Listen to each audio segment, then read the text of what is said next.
Баршаға ассаламу алейкум, сіздермен Ықылас Аралбаев. Бүгінгі сабағымызда сіздермен құдай қаласа осындай кішкентай болса бір практиканы істейміз. HTML, JavaScript һәм Tailwind технологиясы арқылы. Яғни бұл API search программасы, яғни мысалы үшін біздер деп тұрып brief деп қандайда ауқаттың атын іздейтін болсақ, ол бізге сол ауқат haqqында, сол ауқатлардың түрлерін әкеліп береді. Бұған басқа ешқандай қиын жерлер жоқ. Чеккен дейтін болсақ, мысалы үшін search'ті басамыз, уже мінекей лоадингтері һәммесі істеп шығылған.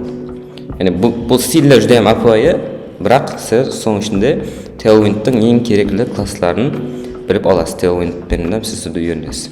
Һәм бұл JavaScript'ке енді кіріп келіп жатқандарға, улма фронтендті енді үйреніп жатқандарға үлкен нормальный проект. Сонымен бірге алтта құдай қаласа JavaScript бойынша, React.js бойынша істейтін үлкен проектлеріміз бар. Сол проектлерді істеместен алдын осы кішкентай проектлерді істеп алсаңыз, өзіңізге жүдем плюс жақсы түсініп барасыз, яғни пая тапым болады сонда. Так, онда проектімізді баслаймыз. Хоп, сіздер көріп тұрған бағана проекттің API-ы осы сайттан алынған, яғни ZMLDB деген. Ішіне кіретін болсақ, һәме мәліметлер көрсетілген. Енді осы жерден API деген бөлімге өтеміз. Осы жерде полный API-лардың нелері тізімдері көрсетілген. Ешқандай key алып отыру шарт емес, прям пайдам кете береді. Мысалы үшін search mail by name деп қойды. Яғни ауқатты аты арқылы іздеу. Соны аламан конверт етіп, һәм get запрос беріп көремін оған мінекей. Һәм қарайтын болсақ, ауқаттың аты кіртілген, һәм жіберетін болсам, уже маған mails деген array келді. Сол arrayдың ішінде мәліметлер объект көрінісінде маған келіп тұрды. Енді үш жерден кесіледі. API-ді көріп алғаннан кейін уже проектті басасақ болады. Рабочий столда мысалы үшін бір проект жаратып аламын. Mails деп қоямын. Енді осыны папканы VS Code'да ашып аламын.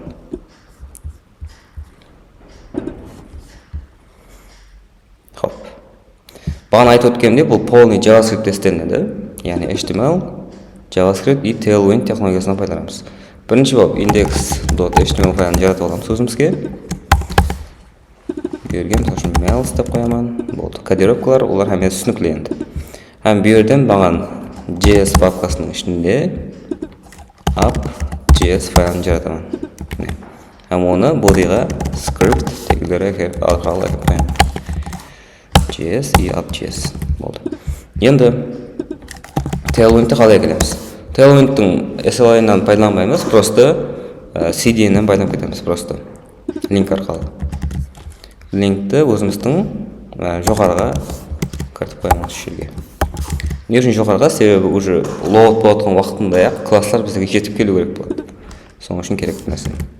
Енді Tailwind істеп тұрып па, бір көріп аламыз. Келің h1 hello world дейміз. Class name, text, мысалы үшін red, 500. Go live, яғни live сервер арқылы пайдаланамыз бұл жерде. Яғни бұл өзіне. Біздер прям файларды папкаға барып, бұл жерде HTML-ді ашып отырмаймыз. Extension бар, live server деген. Осынасын ұсынып кетіп қоятын болсаңыз, төменде оң қапталда go live деген кнопка болады. Соны басу арқылы, өзіміздің live портта проектімізді ашып алуымыз мүмкін. Index.html. Бізде Tailwind'дан істеп тұрды. Зор. Енді не қылмыз керек? Енді бірінші кезекте өзімізге функцияны істеп аламыз. JavaScript тарабын, одан кейін верстка тарабын істей береміз арқайын. Яғни осы API-ға JavaScript-тен тұрып запрос жібереміз керек болады. Ең функция істеп шығайық. Бірінші function дейміз. Мысалы үшін fetch mails. Fetch mails функциясы бізде ауқаттың атын қабылдайды. Яғни сол ауқаттың атын беріп жіберген уақытында тап сол ауқаттың атындай ауқатларды бізге әкеліп беру керек. Кейін ол параметр қабылдасын mail name деген.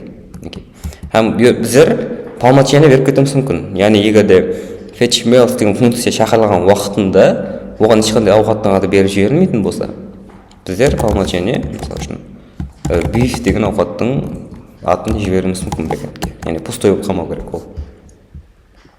Һәм осы жерде баслаймыз. Біздер API-ға запрос жіберу үшін fetch функциясынан пайдаланамыз. JavaScript-тің өзінің функциясы. URL кіріп жатырды. URL өзіміздің бұл жердегі URL-ымызды аламыз. Копировать етеді. Һәм біздер уже бұл жерде интерполациядан пайдалану үшін escape кнопкасының астындағы backticktен пайдаланамыз керек болады. Оның ішінде қоямын. И бұл жерде енді search деген уақытында біз ауқаттың атын жеке кіртуіміз керек болады. Яғни параметрден келіп тұрған mail name бар ғой, соны аламыз, һәм жердегі ауқаттың атын орнына қоямыз осы жерге. Яғни интерполация деген бұл доллардың белгісі һәм фигурный соққылар арқылы істейді. Енді оны істеу үшін обязательно бұл қандай болу керек? Backtick болу керек болады. Енді fetch'тан бізде бұл promise болғаннан кейін then дейміз. Біздегі response келеді. Response.json дейміз. Һәм одан кейін уже кейінгі зенді біздеге data келеді. Кейін датаны бірінші консольға шығарып көрейік. Істеп тұр ма? Не отырды? Неге отырды біздеге? Егер де ошибка болатын болса, ол бізге error қайтарып береді. Һәм бізде error деген консольға шығарып қоюымыз керек. Енді fetch mails'ты просто шақырып қоямын. Һәм бізде оны бұяқа жалғап әкеп қойдық. Енді келіп тест қылып көремін. Консольды ашып көретін болсақ, уже бізге объект келді. Объекттің ішінде mails бар, mails'ның ішінде уже өзіміздің beef'тен келеді оның ауқатлар бар. Егер де мен берге келіп тұрып, chicken деп ауқаттың атын өзгертіп қоятын болсам, уже маған бөлек дата келеді, басқа даталар келеді. Енді mails деген array келді, array'ның ішінде бізде 25 мағлұмат бар екен. 25 мағлұматтың әрқайсысын ашып көретін болсақ, бізде ID mail бар, яғни ауқаттың ID-сі бар, әрбір ауқаттың өзінің ингредиентлері бар. Төменге түсетін болсақ, string YouTube, яғни уже видеоларының линклері бар бізде. String mail dump, яғни бұл жерде сыртқы фотосы, cover image, һәм оның аты бар. Осылардың өзі жеткілікті біздеге. Яғни функцияны істеп алдық. Енді UI тарапын сызып алуымыз керек болады. UI тарапы API болады, яғни бұл жерде главный JavaScript. Бірінші болып біздеге section ашамыз. Баннер болады бұл. Баннердің ішіне кейін мысал үшін бірінші болып h1 болсын. H1-ның ішіне любой нәрсе жазып қойуға болады. Пока что lorem жазып қоямыз. Оның астына азғандай параграф. Оның астынан уже өзіміздің form түседі. Енді formның ішінде бірінші болып өзіміздің label болсын. Label'ның ішінде inputқа типін береміз, text. Placeholder'ға, мысалы үшін enter your favorite mail name дейміз. Һәм оның қасында button болады, яғни submit үшін. Берге search деп қоямын, һәм бұған ID беріп қоямын. Search pt. Өзіміздің input қоям, ID беріп қойым керек. Search input деп. Һәм formға. Search form. Хоп, мәліметтарды әкеп алдық. Енді уже мына жаққа келіп түстім екен. Тексттердің орнына қалаған текстті қойып ала бересіз өзіңіз. Енді sectionға барамын, уже бізде tailwind'тан пайдаланып жатқан сразу класстардан пайдаланып кете береміз. Width'іміз, мысалы үшін 70% болсын. Margin X оқу бойынша 6, margin Y, мысалы үшін жоғарыдан төменге қарай, оның астына 50 пиксель болсын. Келін, мысалы үшін 80% қойсаған болады. Нормально. Енді бізге азғандай padding керек болады. Мысалы үшін 6 деп қойын. Енді бізге background керек. Background'та интернетті аламыз. Мысалы үшін mail banner дейік, мысалы үшін. Емнеки баннерлер келіп шықты бізге. Ең нормальныйсы. 10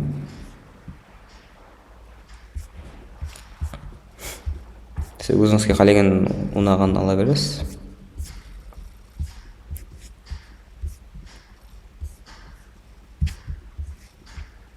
Маған мынауын бола береді. Да, нормально. Прямо скажете етіп аламыз. Тезірек істеу үшін өзімізде. Бұны өзімізде images деген папка ашып түсіп кетті. Images деп папка ашамыз. Соның ішіне әкеп қоямыз. Атын өзгертіп қоймыз керек. Banner bg. Индекске барып енді bg дейміз. URL images папкасының ішінде banner bg.jpg беді, png ма, jpg. Вот. Нормально. Енді бұған азғанда height беріп қоймыз керек қолдан. Яғни minimum height келін мысалы үшін 300 пиксель болсын. Да, мен үшін нормально. Енді бұған rounded XL. Display'ımız flex болсын. Flex direction'ımız column болады. Items center. Justify center болсын. Яғни hemen нәрсе ортаға келіп түседі. Енді өзіміздің h1-ға класс беремін. Мысалы үшін текстіміз 50 пиксель. Text white. Сәл күйіп кетті. 36 дейік. Давай тұра берсін. Параграфқа margin y оқу бойынша 20 пиксель. Text md. Мысалы үшін italic деп қояқ. И text мысалы үшін да десек егер. Нормально. Енді мысалы үшін максимум width'ымыз болсын бізде. Экран запись отыр ма? Да. Максимум width'ымыз 80%. Или 500 пиксель болсын. Да, осы нормально. Енді уже текст center дейміз. Текст align center. Енді бұлар қандай мәнісі деген білмеймін, әйтеуір тұра берсін, нормально тұрды. Енді өзіміздің формаға стиль беруіміз керек, ол маған лейблға. Лейбл, баттың лейблдің сыртында тұрған мағыл.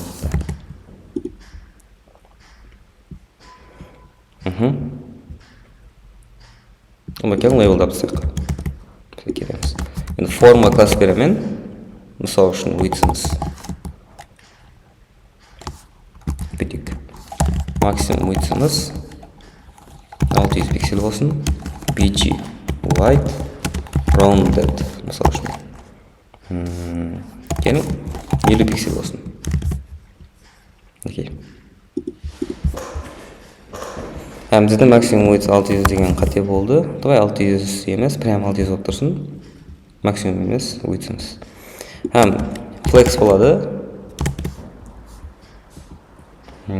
px оқу бойынша мысалы үшін 4 пиксель. Padding y оқу бойынша 4 пиксель болады. Енді аламыз. Енді inputқа класс береміз. px мысалы үшін 15 пиксель. py 10 пиксель. Width'ымыз full болу керек. Яғни толық width. Баттың қайын width береміз қазір. bg transparent, яғни артқадар көрінбей тұру керек бізде де. Уже бордерлерім көрінбей керек. Outline none. Уже border итакамыз none. Енді CH-ға азғантай стиль береміз керек. Яғни баттыңымызға. Бірінші болып width'ымыз мысалы үшін 150 пиксель беріп көрейік. Rounded. Берден 50 пиксель болады. Text md cursor pointer. Енді келin primary бір цвет сайлап алайық. Ауқат үшін меніңше мысалы үшін PG orange 500 деп көрейік. Меніңше нормально. И фонт мысалы үшін medium сәл қалыңырақ болып тұрсын. Text white деймін. Бұл жерде уже мағлұмат, то есть курсор апарылған уақытында hover дейміз. BG orange мысалы үшін 600 болсын. Бұның азында плавный өту үшін transition duration 200 миллисекунд қоямыз. Нормально. Сәл плавный өтті. Енді уже мағлұмат кіртіліп тұрып, сервер басылған уақытында өзіміздің ауқатларымыз бізде келіп түсу керек. Хоп, енді уже бұл тәреп бітті. Ауқатларды шығарайық. Section уже бұл жерге жазып қоямын. Banner тұра берсін. Енді оның астында mail section болады. Section. Так, бұл жерде қосымша мағлұматтар керек емес, ешқандай. Прям ауқатлардың өзін үстелге түсіре береміз. Картлар арқылы. Div болады, әрбір ауқат бір карт болады. Sectionның өзіне келin, мысалы үшін классымыз mx. Margin x оқу бойынша auto болсын. Maximum width'imiz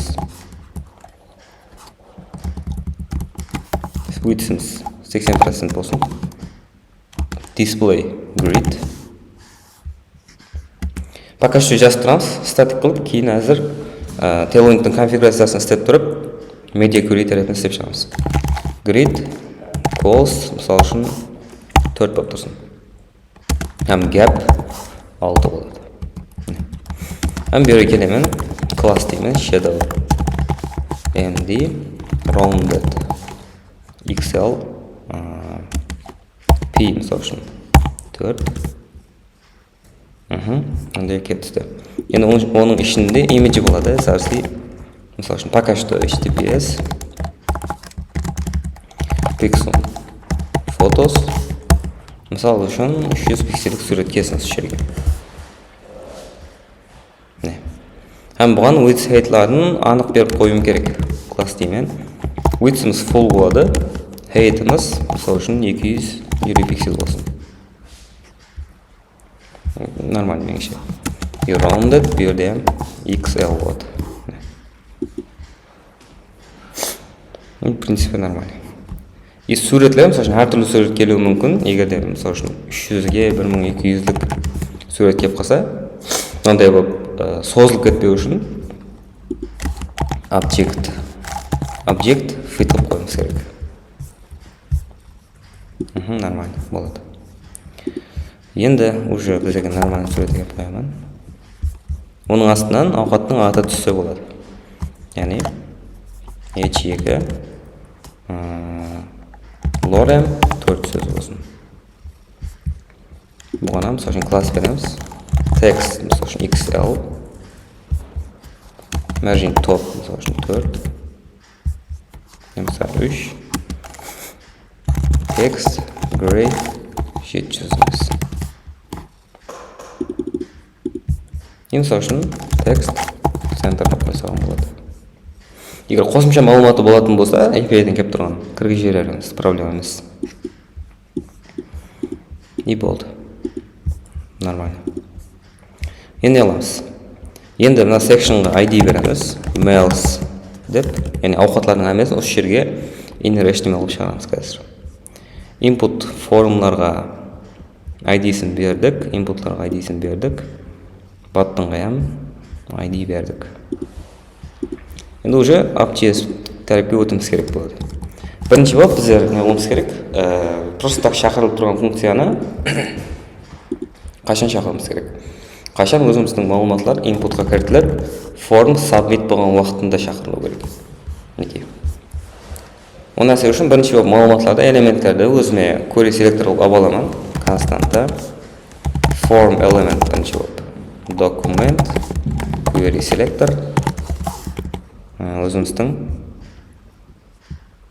form қайықта. Search form. Бұл ID-сі арқалап атқаннан кейін query селекторда решет қойып кетіміз керек алды. Енді өзіміздің input.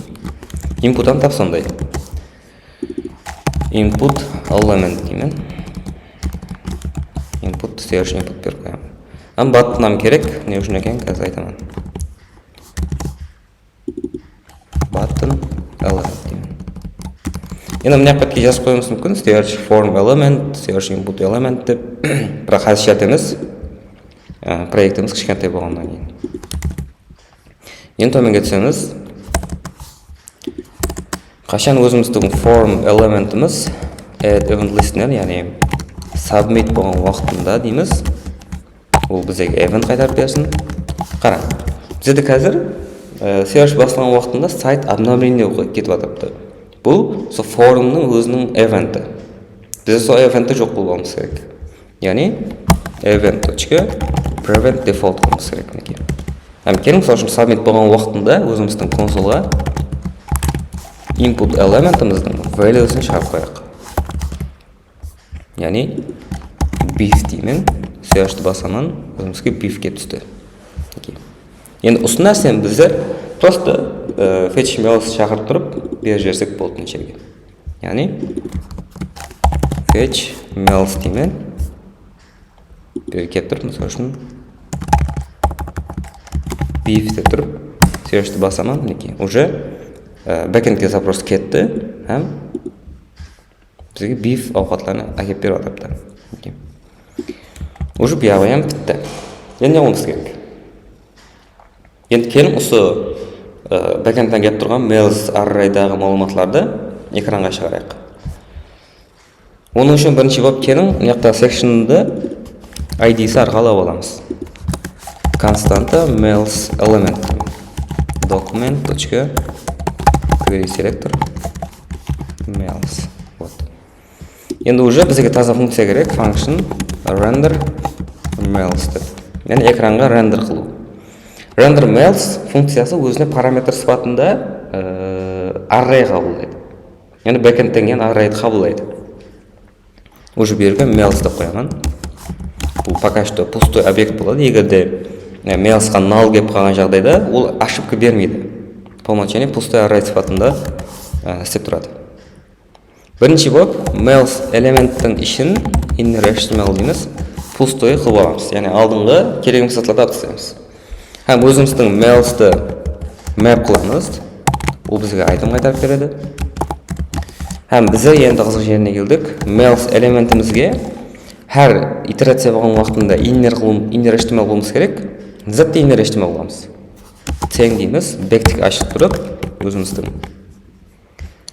бағана жазып алған версткадағы мына картты inner HTML қылуымыз керек болады. Соны алып тұрып, әкеп қоямын. Һәм енді затлар өзгеріледі ғына ясно. Бірінші өзіміздің src өшсеймін да, отыра берсін. Интерполация қыламын, доллардың белгісі һәм фигурная ссылка. Һәм оның ішіне item точка зат болады. Бағана көрбеге ішіне кіреміз. String mail thumb. Осы property болады. Осыны алып тұрып қоямын. Енді аты. Атына h2-нің ішіне интерполация аламыз. Item.string mail. Вот. Енді уже бұны тек шақыруға тұрыпты render mails-ті болды. Сонда ол беріп жіберілген mails-ті map қылып ішіне кіріп шығады әрқайсысына. Әр ауқатқа кірген уақытында сол ауқатларды inner HTML қылып элементті қосып шығады. Әмде ол қосып алдыңғысы өшіп кетпеу үшін, ізіне тіркеліп кету үшін біздер плюс тең қылуымыз керек. Яғни алдыңғысына қосылған қылып қоймыз керек. Болды. Енді render mails'ті өзіміздің then дейміз, яғни fetch mails істеген уақытында data келгеннен кейін мына жерге жазып қоюымыз керек болады. Data.mails деп. Енді қарайтын болсақ, уже мағлұматлар келіп түсті. Стиль тарапын қазір туралаймыз сіздермен. Хоп, енді аламыз. Енді бірінші болып өзіміздің индекс HTML-ға барамын. Скрипт дегеннің астына мына жерге тағы бір скрипт деген ашамын. Һәм бұл жерге конфигурацияны жазып қоюымыз керек болады. tailwind.config дейміз. Тең объект болсын. Объекттің ішінде then деймін. Screens-та енді уже бірінші болып қолымыз керек болатын нәрсе. Енді бұл media query тарапта. Біздер айтамыз SM-да 0 пикселден басталсын дейміз. MD 768 пикселден жоғарысына жауап берсін дейміз. LG болса 1024 пикселден жоғарысына жауап берсін дейміз. Яғни бұл деген не? Егер де мен SM background color red дейтін болсам, ол 0 пикселден бастап шексіз не болады? Background color red болады. Қашан мен егер MD-да ямаса LG-да breakpoint қойып, оны тоқтатпағанша. Яғни қазір түсіндіремін. Мысалы үшін мен sectionға айтамын SM деймін, қосынға қойып тұрып PG red 500 деймін. Так, кстати, біздер уже background-қа не беріп қойыппыз? PG red беріп қойыппыз. То есть background-қа уже сурет беріп қойыппыз. Уже оның астына red беріп қойыппыз, соның пайдасы жоқ. Кейін мына нәрсені басқа жерге беремін, H1-ның өзіне беріп қоямын. Бұл тестовый да енді. Red болып тұрыпты. Не үшін? Себебі бұл 0 пикселден бастап алып атыпты. Егерде, мысалы үшін қараң, LG background color red болсын дейтін болсам, һәм кішкентай экранға өткеретін болсам, мысалы үшін істемейді ол. Яғни 1024-тің төменіне істемейді. Біз айтамыз 1024-тің жоғарысына background color red болсын деп жатырмыз. Media query tailwind-та тапсын деп істейді. Яғни 0-ден бастап жоғары қарай. Кейін жет істеп шығайын енді. Width 80% деп жатырмыз. Бұл қашан 80% болу керек? LG-дің жоғарысында 80% болу керек. Ал SM-да бірінші болып width 95% болса болады. MD-да width 90% болса болады. Нормально. Түскен сайын уже width кеңейе береді. Енді жоғары мен төменгі 50 пикселдер сондай болу керек. Яғни уже SM-да MY 20 пиксел болсын, MD-дің жоғарысына 50 пиксел болса болады. Нормально. Енді аламыз. Енді өзіміздің H1-ға нормально тұрды, тұра берсін. Форумға width 600 пиксел беріп қойыппыз қой. Вот сол нәрсені енді уже SM-да width-іміз 80-нен немесе 90% болсын дейді. MD-дің жоғарысына 600 пиксел болсын дейді.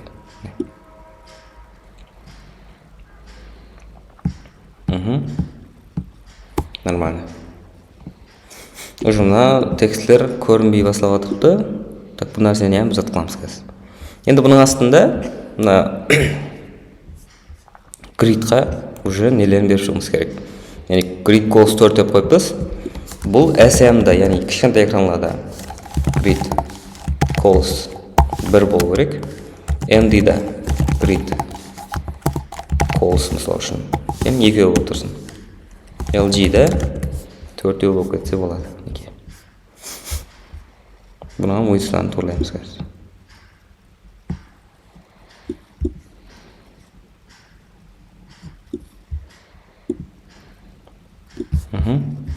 Енді уже мыняққа барсақ, әмесін нормально тұрыпты. Object cover болу керек та. Сол нәрсені бағана ұмытып кетіппін. Object fit деп қойыппын. Так, бұл жерде енді width 80%, SM-да width-іміз мысалы үшін 95% болсын, бағанағыдай. MD-да width-іміз 90%, LG-да width 80% болсын дейміз.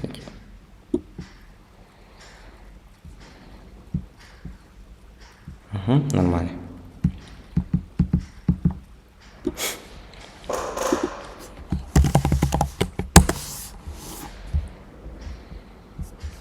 болады. Енді не қылмыз керек? Енді мысалы үшін бізде сервер беріп жатқан уақытымызда чеккенді іздедім. Кнопка басылмай тұру керек сол уақытта. Яғни loading болып тұру керек. Біз қазір чеккенді басып болып, мысалы үшін beefті басып болып, және басып жасайтын болсам, қайта loading бола береді менде. Яғни мысалы үшін backend тарапты көрсетемін қазір, то есть запрос кетіп жатқан тарапты. Нетворкқа кіремін, келіп тұрып, чеккенге запрос беремін. Сервишті басып жатпан, келемен дегенше қайта басып жатпан да. Вот сол нәрсе болмаулығы үшін біз айтымыз керек. Яғни, яқта fetch болып жатқан уақытында уже button element точка inner html тең loading қою керек. Һәм ең кейінде білеміз бізде fetch'та метод бар, өзіміздің finally деген. Яғни бұл қандай жағдай болса ең кейінде іске түсетін нәрсе. Қандай жағдай болса button elemenттің inner html-на уже іздеп қоямыз. Қайттан стейгер деп қойымыз керек болады. Яғни уже чеккенді бастырып, бассам, loading болды, қайттан іске түседі. Loading болды, қайттан іске түседі. Һәм loading болған уақытында button.set attribute disabled true қойым керек. Һәм егерде уже болғаннан кейін бұны false қойсам болады. Енді келеміз. Beef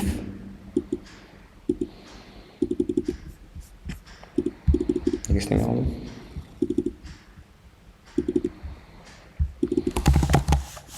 Remove attribute disabled деп қояйық деп айтайын. Мысалы үшін beef деймін, басаман неге.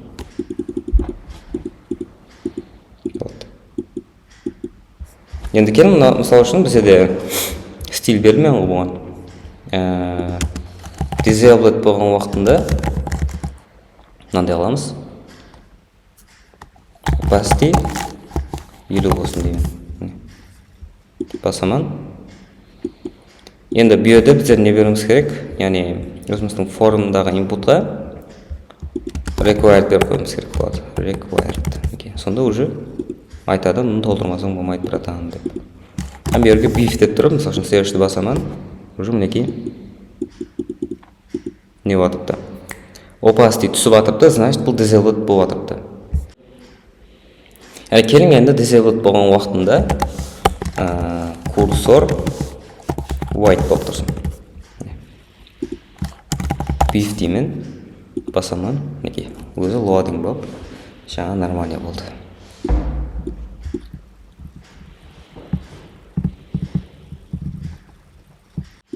Тағы бір нәрсе бізде h1-ымызда text center болып беріп қойымыз керек, что кішірейткен уақытында ортаға түсіп тұру үшін текстіміз. И соныңмен проектіміз жұмағына жетті. Яғни бұл жерде кекарған нәрсе біздер фетчлерден пайдаланып үйрендік. Һәм өзіміздің мағлұматларды JavaScript-пен тұрып, HTML-ға inner HTML қылып шығаруды көріп шықтық. Алда JavaScript бойынша, React бойынша сабақтарымыз, видеоларымыз, практикаларымыз жүдем көп. Кейінгі сабақтарға шекем, қош сау, саламат болыңыздар.